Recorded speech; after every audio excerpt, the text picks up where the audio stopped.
Beauty and the Beast. One cold night, an old beggar woman knocked on the door of a beautiful castle. She offered a young prince a rose in return for shelter. He took one look at the woman's rags and sent her away. But the old woman was actually a beautiful enchantress in disguise. She cast a spell on all who lived in the castle and turned the prince into a hideous beast. With him she left an enchanted mirror and a rose, which would bloom until his 21st birthday. If he could learn to love and be loved before the last petal fell, the spell would be broken. If not, he would be a beast forever. In a nearby village, a beautiful girl named Belle had just borrowed a book from the bookshop. It's my favorite, Belle told the bookseller. Far off places, daring sword fights, magic spells, a prince in disguise. Like the people in her books, Belle longed for adventure and romance. Gaston, a handsome hunter, wanted to make Belle his wife, but Belle had a bigger dream. Gaston snatched the book out of her hands.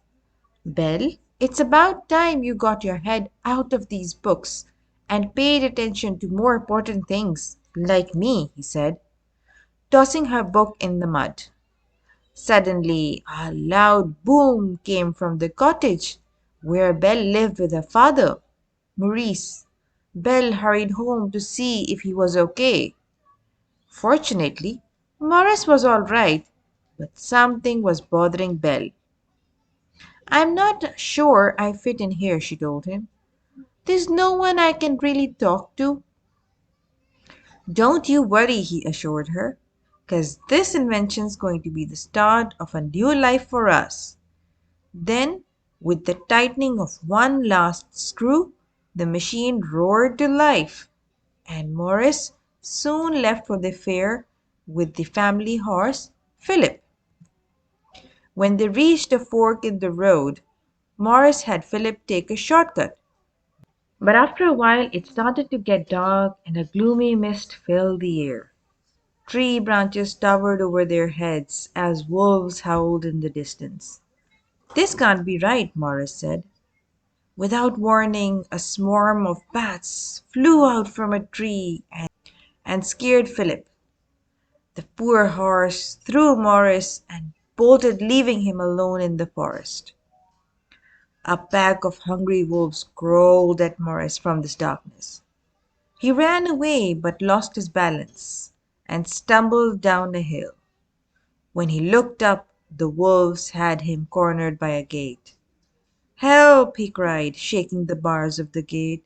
Is someone there? Just then the gate creaked open, so he quickly slipped through. He made his way to a castle he saw in the distance.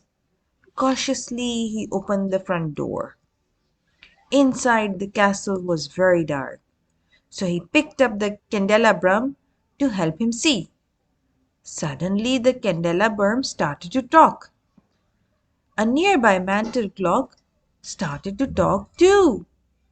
The objects were enchanted. Come, warm yourself by the fire, suggested Lumiere, the candelabrum.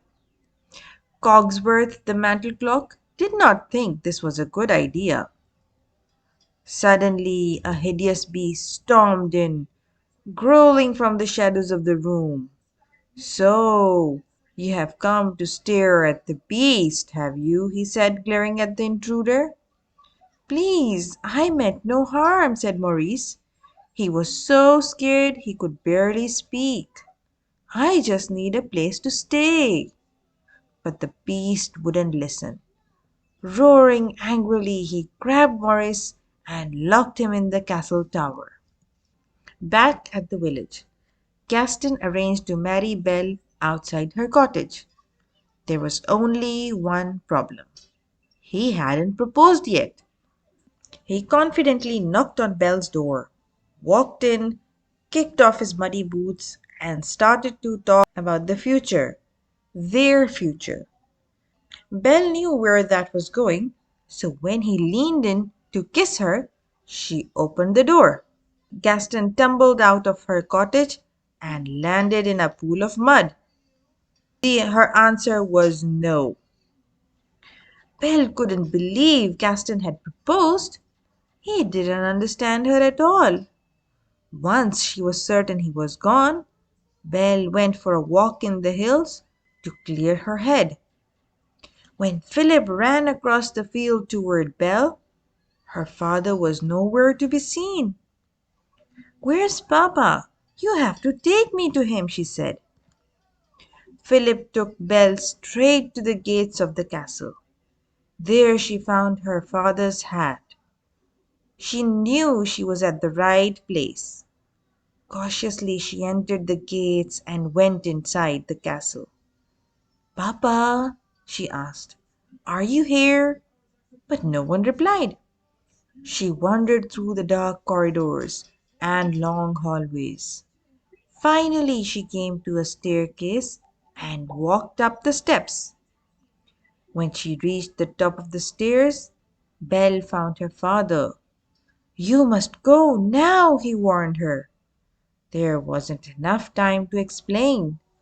Suddenly the beast appeared from the shadows. "He's my prisoner," he told her. "Please let my father go. Take me instead," said Belle. The beast agreed and sent Maurice back to the village. At the village tavern, Maurice rushed in, upset about the ferocious beast. He told Gaston and the villagers he needed their help to rescue Belle, but everyone thought he was crazy. "We'll help you out," said Gaston. Then they threw Maurice out into the snow. Once Maurice was gone, Gaston thought of the new plan to make Belle marry him. At the castle, the beast showed Belle to her new room. He explained she could go everywhere except for the west wing. When she asked why, he lost his temper. Belle didn't ask the beast any more questions after that. She even refused to eat dinner with him that night. "I've lost my father, my dreams, everything," cried Belle, as the objects in her room tried to comfort her. "Cheer up, child. It'll turn out all right in the end," an enchanted teapot told her. "You'll see." The enchanted objects were excited to meet Belle. They thought she could be the one to finally break the spell. So later that night, when Belle wandered into the kitchen, they whipped up a delicious meal for her. "Be our guest," they sang, trying their best to make her feel welcome. After dinner, Belle couldn't possibly think of sleeping. It was her first time in an enchanted castle, so Cogsworth gave her a tour. But when he wasn't looking, Belle climbed the steps to the forbidden west wing. At the end of a hallway, she found herself in a dark room. A torn portrait of a handsome man hung on the wall. Nearby, a glowing rose wilted in a glass case. Belle reached to touch the rose, but the beast stormed out from the shadows. "Do you realize what you could have done?" he growled, growing angrier with every word. "Get out!" he yelled. Terrified, Belle fled the castle with Philip. Belle rode through the dark forest as fast as she could toward the village. Wolves emerged from the trees and surrounded them. Just as a wolf lunged at Belle, a powerful claw reached out and saved her. It was the beast who stood over Belle. The wolves attacked, but the beast fought them off. He was badly injured. Looking at Belle with sorry eyes, he collapsed into the snow. Belle knew she couldn't leave him there, so with Philip's help, they took the beast back to the castle. At the castle, Belle cleaned the beast's wounds. It was not an easy task. "That hurts," he complained. Well, you should learn to control your temper, she replied. The beast was quiet. He knew Belle was right. By the way, thank you for saving my life, Belle said gently. The beast couldn't believe his ears. No one had ever thanked him before. After that night, something changed inside the beast. Knowing how much his new friend loved books, the beast showed Belle the castle's impressive library. It's wonderful, she said. She was surprised by his kindness. As the days passed, the beast tried to behave like a gentleman at the dinner table. He and Belle even fed little birds outside the castle together and had a snowball fight. Dressed in their finest clothes, Belle and the beast enjoyed a splendid feast together and shared a dance in the ballroom, looking deeply into each other's eyes. Belle, are you happy here? The beast asked when they finished dancing. Yes, she said, looking away. Even though she was happy, she missed her father dearly and wanted to see him again. So the beast handed Belle the enchanted mirror. He explained it would show her anything she wished to see. She asked to see her father. He suddenly appeared in the mirror, but he was sick and lost in the woods. You must go to him, said the beast. He hadn't told Belle that he loved her, but he cared so much that he let her go. Taking the mirror with her, Belle rushed back home. The beast was heartbroken. Belle found her father and brought him back to the cottage. He was surprised that the beast had been kind enough to let her go. Suddenly, someone knocked on the cottage door. The townspeople had come to take her father away. They thought Maurice was crazy for believing in a ferocious beast. Gaston grabbed Belle's arm. I might be able to clear up this little misunderstanding if you marry me, he said. Never, Belle cried out. My father's not crazy. I can prove it. She grabbed the enchanted mirror and showed the beast to the villagers. He's really kind and gentle, she told them. He's my friend. But no one would listen. We'll rid the village of this beast, Gaston said. Then Gaston and the villagers locked Belle and Maurice in the cottage and went to find the beast. Belle and her father managed to escape and rushed to the castle. They saw Gaston on the roof attacking the beast, who was too sad to defend himself. What's the matter, beast? Said Gaston. Too kind and gentle to fight back? Belle begged Gaston to stop, but he ignored her and stabbed the beast in the back. As the beast roared in pain, Gaston slipped and fell off the roof, never to be seen again. The beast was badly injured.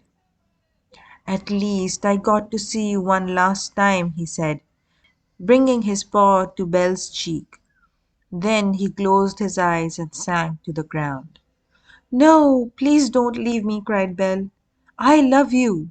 Inside the castle, the enchanted objects watched as the last rose petal fell. It was too late to break the spell, but then magical streaks of light began to fill the sky. The beast turned back into a prince, and the enchanted objects returned to their human forms. The spell was broken. Belle, it's me, said the handsome prince who stood before her. Looking into his eyes, she knew it was him. Belle knew her dreams of adventure and romance had all come true. The end.